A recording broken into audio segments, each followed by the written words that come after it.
This is He Knows His Sport, bringing you that heat and that fire. All right. Sorry about the late videos, man. I've been traveling all night. You know what I'm saying? I told you I was on my vacation. I was going to go to Walla Walla. So, doing my thing out here in Washington. So, before I hit the hay, you know what I'm saying? Because I've been traveling all night. Figured I'm going to pop out 2 videos. I told you guys, I'm coming.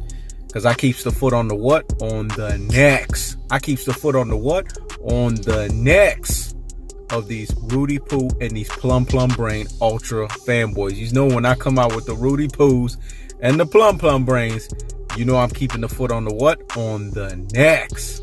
Now on to the video. Errol Spence versus Canelo Alvarez.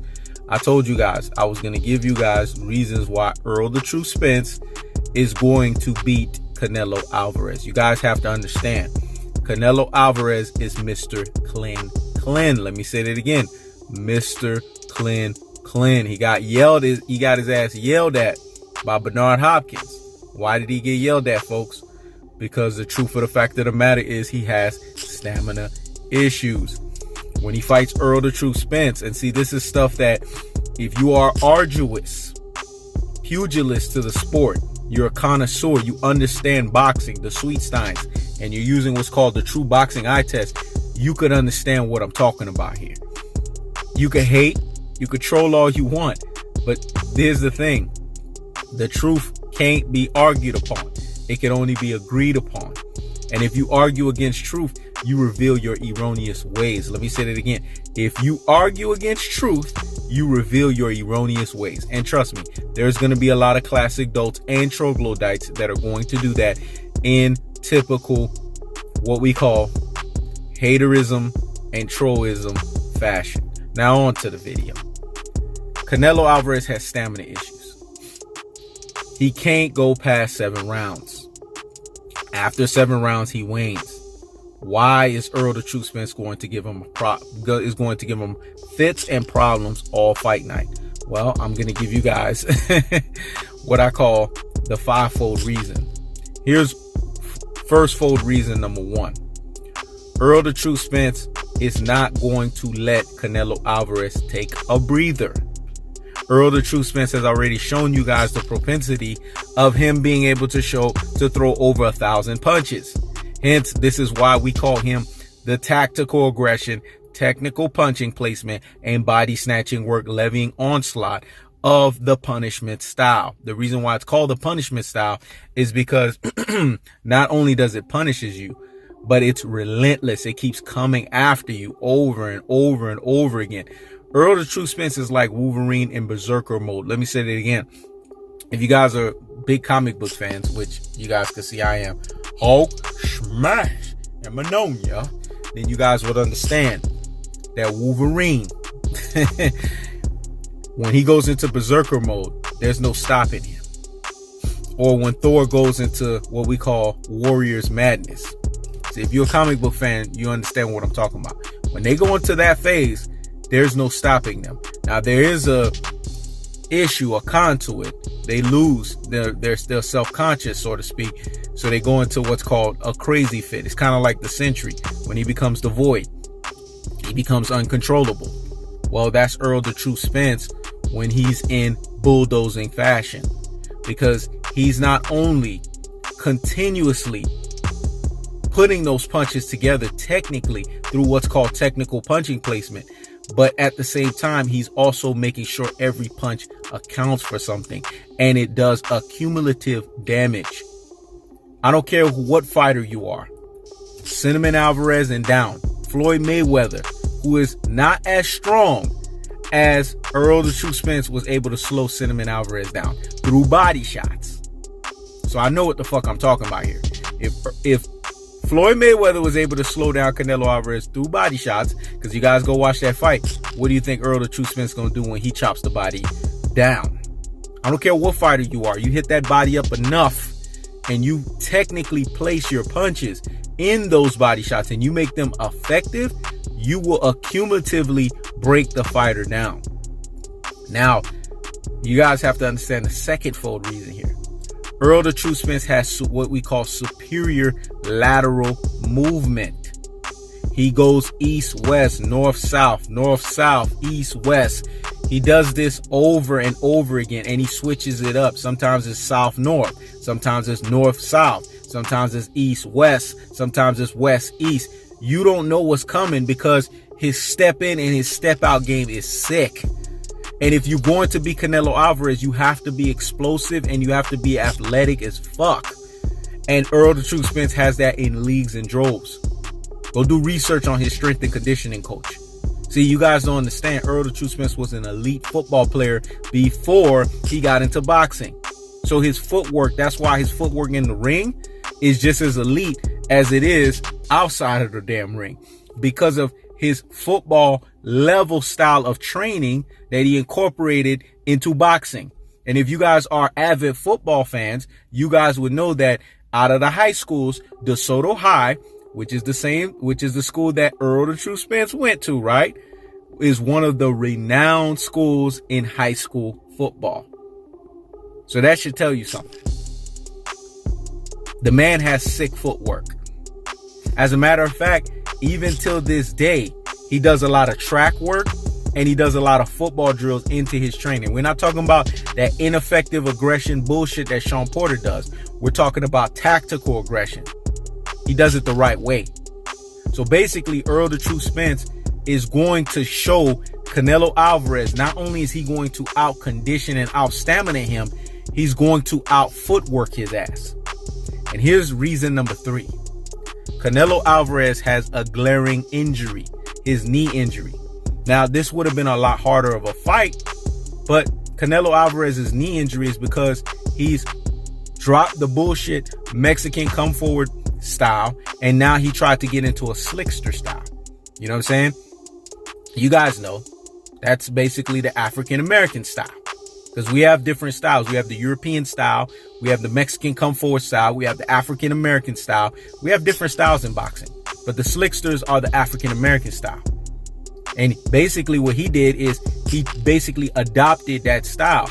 But what he doesn't realize is his Mexican genetics are not built for that style. And hence he has a left knee injury. That's what ended up happening. Now I know people, oh, you being racist. It's not about race, it's telling the truth. He has Mexican genetics. It is what it is. It's not African American genetics. Everybody's genetics is different. See, I'm telling truth here. This is truth-telling fashion at its highest and its purest form.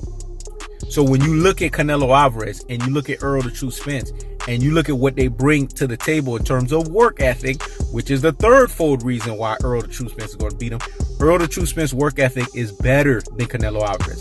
It's not to say that Canelo Alvarez is a slouch and he does not put the work in the gym, but he has stamina issues and he has conditioning issues. When a fighter has stamina and conditioning issues, that's prevalent of one or two things. Actually, it's twofold. He has bad genetics. I'm sorry to say that. And then at the same time, he does not condition himself effectively. This is why he has conditioning issues. He's not fighting in the right stance. If he would have fought in the Mexican come forward stance, his boxing career would last longer. But he's trying to fight in a stance that does not belong to him. And I know folks don't want to hear this, but I'm a truth teller, man. I come with cold-hearted, unadulterated, and cutthroat truths.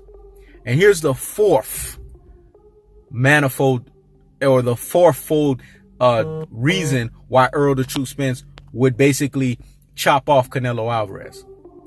Errol the Truth Spence had a glorified, and when I say glorified, a hellified sparring session with Floyd Mayweather.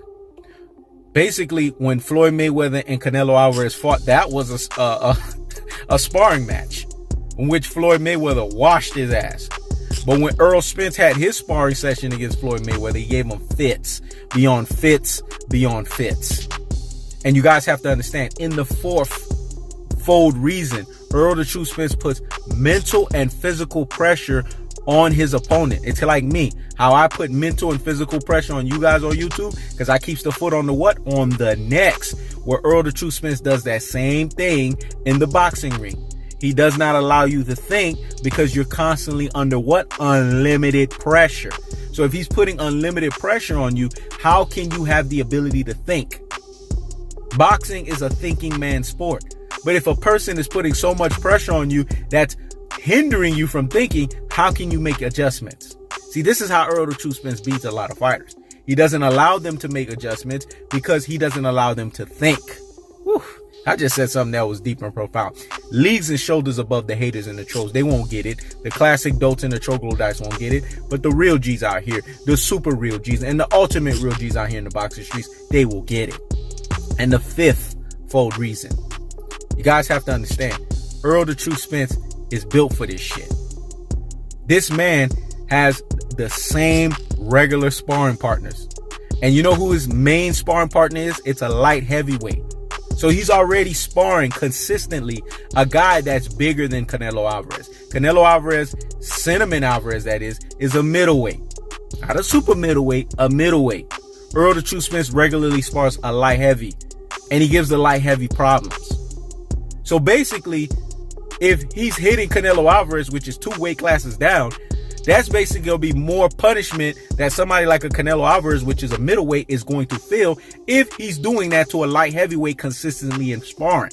So you guys have to understand that. Errol the Truth Spence ain't playing with you. You guys heard Barry Hunter. He said Errol the Truth Spence dropped a light heavy in France, man. I'm telling you guys, man. This dude is the truth. The blueprint has already been put out there. Floyd Mayweather put it out there on how you beat Canelo Alvarez. That blueprint is still there because Canelo Alvarez has at best gotten marginally better. Not significantly better, marginally better. Because if he got way better like people said he did, what about when he fought Austin Trout? Wasn't that after Mayweather fight? What happened there? You see what I'm saying, folks? What happened in the Triple G fights? But people say he got significantly better. Higgity fucking hush with that nonsense. He got marginally better at best. Errol the Truth Spence has the tools in the tool yard and the tool shed. Like a Floyd Mayweather, because this is how you beat Canelo Alvarez. You need to be a very elite fighter or a gifted fighter. And you need to have excellent lateral footwork. And you need to be able to have excellent ring generalship. And you need to be able to box. And you need to be able to bang. Errol the Truth Spence checks off all those balances. He is the special fighter of this generation. This is why you have a lot of Cinnamon Alvarez fanboys that hate on Errol the Truth Spence, because they know this is the Spence era, folks. They know he's dominating. Why do you think Oscar De La Hoya wanted to sign Errol the Truth Spence? See, I'm not telling stuff that's not unfactual here. Everything that I say is truth-telling fashion at its highest core. He wanted to steal Errol Spence from Al Heyman. I wonder why. Because he realized, hey, this is another gifted fighter. There's 3 gifted fighters in boxing, folks. You want to know who they are in today's era? That's Deontay Wilder, because nobody has that unique power that Deontay Wilder has. It's Errol the Truth Spence, because Errol the Truth Spence is that guy at the welterweight division. And Cinnamon Alvarez. These are the 3 gifted guys in today's era. They're the ones that everyone has to line up. You see, I still gave Cinnamon Alvarez his credit. I said he's the 3rd one. But these other 2 guys, they right there with him because they have a unique ability that they bring to the ring that is a puzzle. And you have to figure it out. Deontay Wilder with his 2 hands that are basically the touch of death. Errol the Truth Spence with his accumulation of punishment, his body snatching work style, because his body work is the best in the game. And his unlimited, pressure that he applies on you, and his lateral footwork.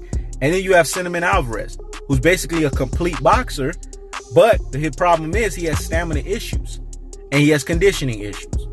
But he's a complete boxer nevertheless in this era. The problem is, because of his stamina issues and his conditioning issues and those knee issues, if he fights somebody like Errol the Truth Spence, who is part of that 3 guys that I mentioned in the gifted mode, he's gonna get beat because Errol the Truth Spence don't have no knee issues. He don't have no stamina issues, and he does not have no conditioning issues. You see what I'm saying? So basically, Errol the Truth Spence would be fighting. Basically, it would be like a handicap match. It actually wouldn't be fair for Canelo Alvarez because he's not at his best. And even at his best, Errol the Truth Spence would beat his ass late. Either it would be a late stoppage or he would just box his ass up and wash him. Either way, Canelo Alvarez is getting embarrassed. because he does not have the style and the ability to be able to deal with Errol Spence. Because I've always said this. If you look at the glaring deficiencies that Cinnamon Alvarez has, which is 1, he's non-athletic, aka slow. 2, he has stamina issues, aka conditioning issues. 3, he has subpar foot and head movement. And 4, Canelo Alvarez's chin is there to be hit. Yes, he's there to be hit. He gives you this thing where he's making it seem like he's going to do something, but then he's right there. If you are a fighter that can beat him to the punch, you can land the punches. Floyd Mayweather put that blueprint out there. It was like, boom, right there on the floor. Well, guess what? Errol Spence is that special fighter to be able to take that blueprint and run with it. And that's the truth of the fact of the matter. So, higgity fucking hush. I keeps the foot on the what? On the necks. I keeps the foot on the what? On the necks of these Rudy Poo and Plum Brain ultra fan boys and their ultra fanboy rhetoric. They, aka the Cinnamon Alvarez fanboys. This is He Knows the Sport. Checking out.